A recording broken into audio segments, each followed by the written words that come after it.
Ayrim odamlar bor, oyatni aytsang, sahih bo'lgan hadisni aytsang, shart qabul qilib, bo'yin sunishlikning o'rniga o'zini fikrini aytadi.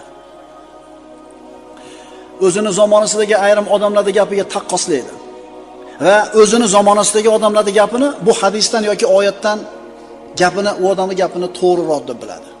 Mo'min odamning holati qanday bo'lishligi kerak? Mana ikkita oyat o'qib beraman. Astagfiru billah.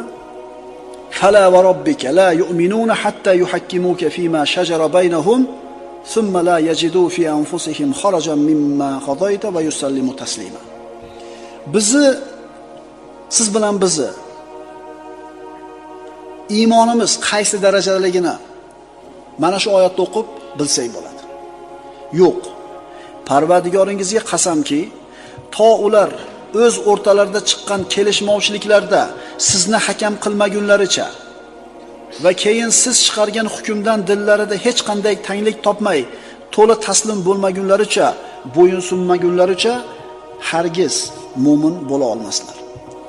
Ikkita musulmonlar o'rtasida muammo chiqdi. Hakam kim? Qozi kim? Kim oldiga boramiz hal qilgan bu muammoni? Alloh va Rasulining so'zini oldiga. Xo'p, bordik.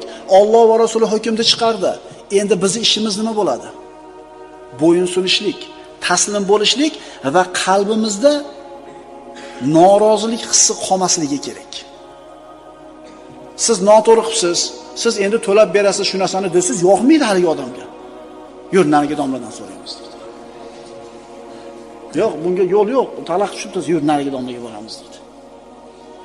Mo'min odam oyat hadisda aytilganda taslim bo'lishligi kerak. Taslim bo'lib ham qanaqa?